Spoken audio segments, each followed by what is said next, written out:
I suffer from schizophrenia. Before you jump to any conclusions about me, before that word schizophrenia flashes its stigma and makes you think of serial killers, mass shooters, and the like, let me dispel a few things. I am not Norman Bates. I am not Ted Bundy. As a matter of fact, most sufferers of this illness shy away from violence. I do not have multiple personalities. Dissociative identity disorder is a completely different condition than what I have. Most of the time I'm just like you. I go to work. I watch television. I read books, listen to music, indulge my hobbies, and spend time with people I love. I just occasionally see and hear things that aren't really there. When this happens, when I hallucinate or hear voices, I refer to these episodes as experiencing interference, because that is how it feels to me. They are interruptions in my everyday life. It's also a good way for me to signal to someone I trust, who knows about my condition, that I'm in the midst of an episode without having to use that word. I simply tell them, I'm sorry, there's some interference happening, and they understand. Not everyone is understanding. My father was one of those people. I was diagnosed at a very young age. I was only 6 when a child psychiatrist reluctantly wrote schizophrenia onto my diagnostic chart. It's not a diagnosis assigned lightly, especially to children. Most people with this illness don't begin displaying symptoms until the late teens or early 20s. I was 6. However, in a weird way, I consider this a blessing. I never had to experience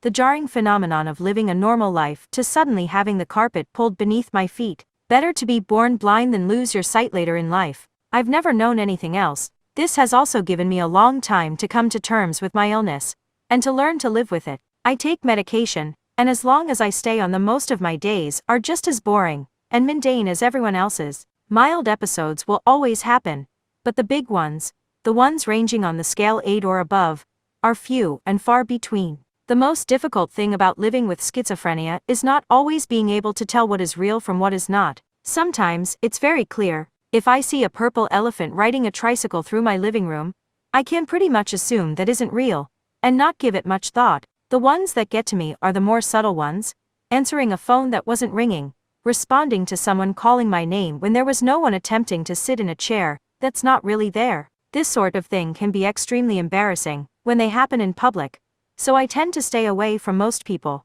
I know I come across as creepy to some. Strange. It's like they know there is something off about me, but just can't pinpoint what it is. Another annoying thing about this illness are the delusions. I have been fortunate though. I haven't been plagued by delusions the way some schizophrenics are. I don't believe the government has planted a chip in my brain, or that I have been abducted by aliens. I don't buy into conspiracy theories, or anything like that.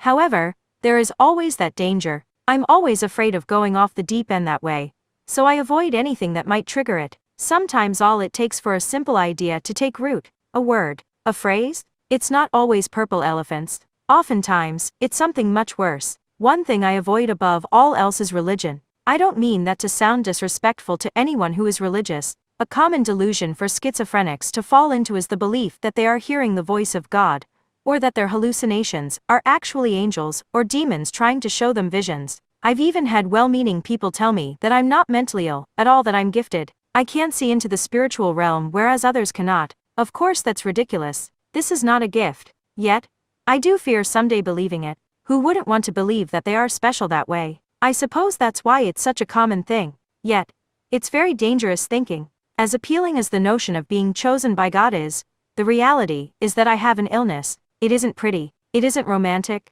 It just is. Besides that, I don't have such a great track record with religion. My father, I mentioned him earlier, was a Southern Baptist preacher in the backwoods of Louisiana where I grew up. He was a devout Christian and held his family, myself included, to strict standards. We were examples for the community, and he took that position very seriously, in public anyway. Behind closed doors things were quite different. My father drank heavily, and had a hellfire and brimstone temper. It went even beyond that, however. There was a meanness in him aside the rest of the congregation never saw. He reveled in his position of power over his followers, and that bled heavily into our home life. We weren't his family. We were his flock. You see this scar across the corner of my mouth? That was delivered with a strip of barbed wire. I could show you my arms, and my back as well, but I keep those covered, no matter the weather. I'm always in long sleeves. Having a schizophrenic son was not news my father took well. At first he didn't believe there was such a thing. He was convinced I was behaving this way for attention, claiming to see things that weren't real. Then it got more sinister. My father became seized with the idea that was in fact, possessed. My hallucinations were satanic visions. I was hearing the voice of the devil. That's when I stopped being human in my father's eyes. I was no longer his son. I was a thing to be tormented whenever he saw fit. He derived a sick pleasure in not just the physical torture, the beatings, the burns, the chokings, the cuts, but the psychological torture as well. He stopped calling me by my name, and instead used nicknames like Schizo, or his personal favorite, Hellspawn. He enjoyed taking advantage of my fragile psychological state. He would say or do things he knew would trigger an episode, and then use that as further evidence that I was filled with the devil. One day when I was about 7, he came home in a drunken stupor as usual, but this time, he clutched something in his left hand as he staggered through the front door. At first, I thought it was some sort of dead rodent, but when he brought it into the light it was clear. It was a teddy bear torn in places, with matted fur and bald spots. In his gravelly, slurred voice, he tossed it at my face and said, "Here, ya go, Hellspawn. Pulled that out of the dumpster for you. Mind you watch out, it's got a mind of its own." With that he plopped on the sofa and passed out. Mind of its own. That's all it took. That simple phrase. A seed was planted. I regarded the haggard thing my father had thrown at me. It stank. I believed him when he said he pulled it from the garbage. My first inclination was to just throw it away. In a few hours my father would probably not even remember giving it to me, and would never miss it. But what if he did? What if he got angry that I tossed it out? Hanging on to a smelly, rotten, stuffed animal seemed more appealing than whatever punishment my father might inflict on me. So I took it up to my room. This was most likely some sort of mind game. He wanted to see how long he could make me keep this thing. Make me sleep with it, make me take it to school, make me eat meals with it. As his petty torments went, this seemed pretty mild, so I figured I could take it. It was just an old bear, after all. But those words kept seeping into my brain. Mind of its own. I began to regard the bear with suspicion. When I was 7, I didn't have the discernment skills to be able to tell when a delusion or an episode was about to overtake me. I'm much older now, and I've lived with this for years. I now have coping skills and strategies I can use to combat things like this, but back then, I did not. I stared into the beady, plastic eyes of the bear, and I could feel it staring back at me. It has a mind of its own. I threw the bear across the room. It landed face down on the wooden floor. I decided then that I wasn't going to take it into the bed with me. I would just leave it there on the floor. I went to bed, and after what felt like hours of lying still with one eye fixed on the bear, I managed to fall asleep. I'm not sure how long I slept. It may have been a couple of hours or just a few minutes, but I was awakened by a strange wooden sound. I say wooden because it sounded like snapping twigs and creaking branches. When I opened my eyes, they were already pointed in the direction where the bear laid, still on the floor. But now it was changing. Its furry limbs twisted and lengthened in a jerking and unnatural way. That was the cracking noise I was hearing. Its arms and legs grew and jerked, lengthening and thinning like spider legs. Finally, it lifted its head from the floor. It was swollen to several times its original size, and distended across from fluffy ear to fluffy ear was a row of sharp teeth that dripped with drool. It opened its jaw and released a roar that shook the room. I felt its hot breath hit me in the face,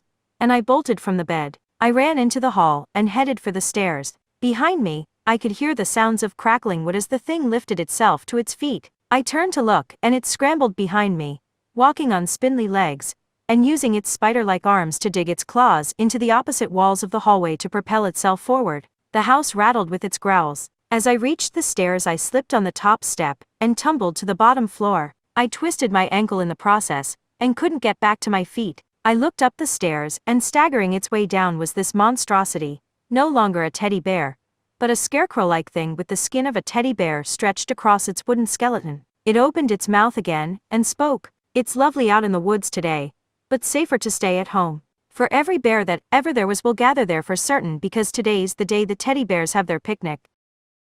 I screamed, and closed my eyes, sliding myself back across the floor like a slug. I began reciting a nursery rhyme that sometimes brought me comfort when I was having an episode. I tried to remind myself that this wasn't real. As I was going up the stairs, I met a man who wasn't there. He wasn't there again today. I wish he'd go away. As I was going up the stairs, I met a man who wasn't there. He wasn't there again today. I wish he'd go away. I whispered this to myself over and over. When I opened my eyes, I was in my mother's arms. She was shaking me and calling my name. I looked past her worried face, and up toward the stairs. My father stood at the top, with the bear in his hands. "What's wrong with him now?" he said. "I'm not sure," she said. "I think he had another night terror." "Figures," my father said in that familiar, dismissive tone. "Gonna chain you to the bed, boy, if you don't cut this shit out."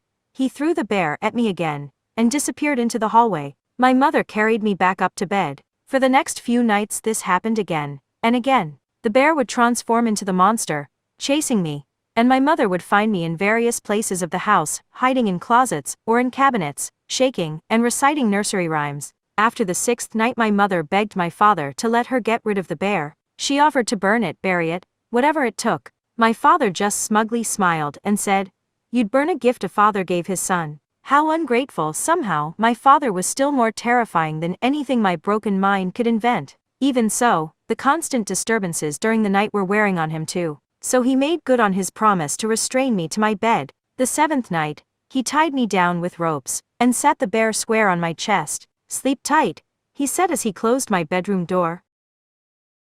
It wasn't long before I felt vibrations on my chest as a low growl began to rise from the bear. Slowly, its mouth began to stretch across its face in a toothy, distended fashion. Immediately, I closed my eyes and began to recite the rhyme. Over my own voice, though, I could hear that crackling sound. It was growing again, transforming. I abandoned the rhyme and instead began to scream. I called for my mother. I struggled and strained against the ropes until they began to cut into my wrists, and I felt blood trickle down my arm. I could hear voices in the hall. My mother first. "Let me go to him, please. He's having a nightmare." Then my father, "Stop babying him. He's driving us all as crazy as he is. You want a stop to it? I'll make it stop." What happened next is a blurry mix of hallucination and reality. To this day, I'm not quite sure what actually transpired. I remember my father bursting into my bedroom. I remember the door flinging open and crashing against the wall behind. I remember the crackling noise the bear made as it grew. I remember the bear's voice. "Today's the day the teddy bears have their picnic." There was a scream, but not my own this time. My eyes were clenched tightly shut, and I just kept repeating. As I was going up the stairs, I met a man who wasn't there. He wasn't there again today. I wish he'd go away. There were growls, and roars, crashes, the sound of ripping flesh, and screaming. Then silence. Finally, my mother came in. She saw me tied to the bed, and ran to me, frantically removing the ropes from my bloody wrists. My father was nowhere to be seen. The bear lied face down on the wooden floor, as it had the first night when I had thrown it aside. After attending to my wounds, and making sure I was all right, my mother asked me, "Where's your father?" I looked up at her, and simply shook my head. That was nearly 30 years ago. The community assumed that my father must have wandered away in a drunken stupor, and had some sort of accident. There was a search in the nearby woods, but nothing was ever found. I still have the teddy bear. Never since that night has it ever transformed again. It's just a bear, just an old, worn teddy with dead plastic eyes and balding fur. When I first saw it, it frightened me, but I was just a child then. And now I understand that it was all a delusion brought on by my illness. However, for reasons I can't quite describe, I have a certain respect for this old thing. Sometimes, the scariest things in this world are just misunderstood, sort of like me. After all of us have a mind of our own.